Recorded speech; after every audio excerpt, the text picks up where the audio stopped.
मेरी उम्र अभी 25 साल है। जब मैं 18 साल की थी, तभी से मुझे लड़कों के प्रति एक अलग सी भावना महसूस होती थी। किसी भी लड़के को देखते ही मेरे सीने में अजीब सी हलचल होने लगती थी। इसके बाद मैंने अपनी क्लास के लड़कों के साथ ज़्यादा से ज़्यादा मिलना जुलना शुरू कर दिया, उनके करीब रहने लगी, लेकिन उनमें से कोई भी मेरी ज़रूरत को समझ नहीं पाता था। और अपनी इस ज़रूरत को पूरा न कर पाने के कारण मैं दिन ब दिन पागलों जैसी होती जा रही थी। एक दिन स्कूल में घुसते समय मेरी अजय नाम के एक लड़के से टक्कर हो गई। मैंने कहा, उफ, देखकर नहीं चल सकते। उसने मेरे हाथ पर हाथ रखकर कहा, मुझे माफ़ करना, मैंने देखा नहीं। उसकी आंखों में देखते ही मुझे लगा, जो मैं चाहती हूँ वही वह भी चाहता है। दरअसल वो मुझसे सीनियर था, इसलिए इससे पहले मेरी उससे कभी मुलाकात नहीं हुई थी।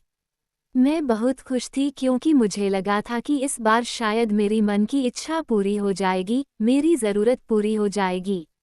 अगले दिन वो लड़का मेरी क्लास के बाहर आया और उसने मुझे बाथरूम शौचालय की तरफ आने का इशारा किया। मैं उसकी बात मानकर थोड़ी उत्तेजित एक्साइटेड होकर बाथरूम की तरफ गई। वहां जाकर मैंने उससे पूछा, क्या हुआ? तुमने मुझे अचानक यहाँ क्यों बुलाया? उसने कहा, मैं तुम्हें तुम्हारी डायरी देने आया हूँ। कल हमारी टक्कर होने के बाद मुझे तुम्हारी डायरी मिली थी और मैंने ये डायरी पढ़ी है। मैं जानता हूँ कि तुम क्या चाहती हो। दरअसल जो तुम चाहती हो, ठीक वही मैं भी चाहता हूँ।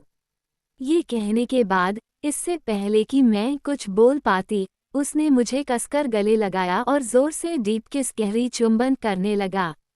कुछ देर ऐसा चलने के बाद स्कूल की घंटी बज गई और छुट्टी हो गई। इसलिए हम दोनों अपनी अपनी क्लास में चले गए। घर जाने के बाद रात में मुझे बस उसी की याद आती रही।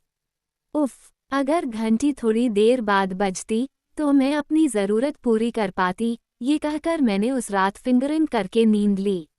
अगले दिन स्कूल में फिर से क्लास के दौरान मैं और अजय बाथरूम में मिले।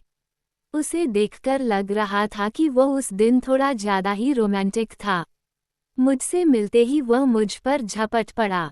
उस दिन मैं अपनी ज़रूरत पूरी कर पाने से सबसे ज़्यादा खुश हुई, लेकिन ठीक उसी समय फिर से स्कूल की छुट्टी की घंटी बज गई और न चाहते हुए भी हमें अपनी क्लासरूम में जाना पड़ा।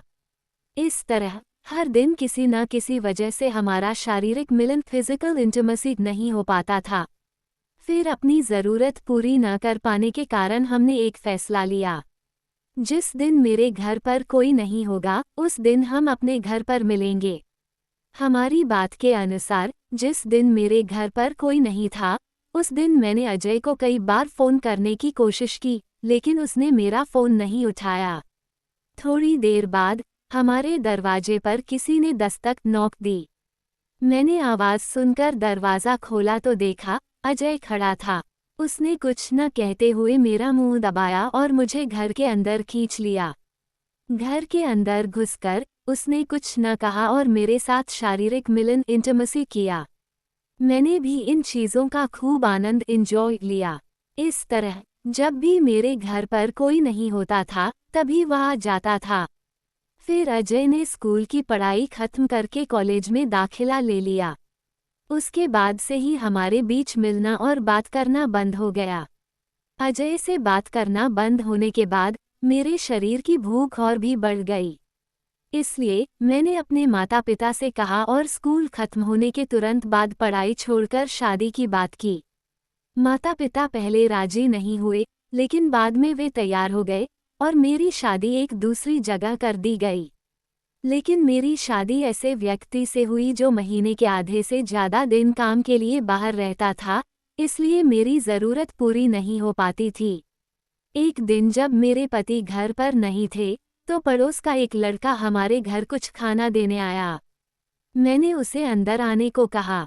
उसने कहा, ये लीजिए, मेरी माँ ने आपके लिए कुछ खाना भेजा है। तब मैं मन ही मन सोच रही थी, ये लड़का तो काफ़ी सुंदर है और शायद इसका भी थोड़ा ज़्यादा सुंदर और बड़ा होगा। मेरी ज़रूरत भी पूरी कर पाएगा। फिर मैं उसे अपने बेडरूम में ले गई और उस पर झपट पड़ी, पाउंस्ड ऑन हिम। उसने पहले तो ना किया, लेकिन बाद में उसने मुझे और नहीं रोका। इसके बाद से जब भी मेरे पति घर पर नहीं होते थे, वो लड़का अक्सर ऑफन मेरे साथ संबंध बनाने आता था। इस तरह मैं भी अपनी ज़रूरत पूरी कर लेती थी।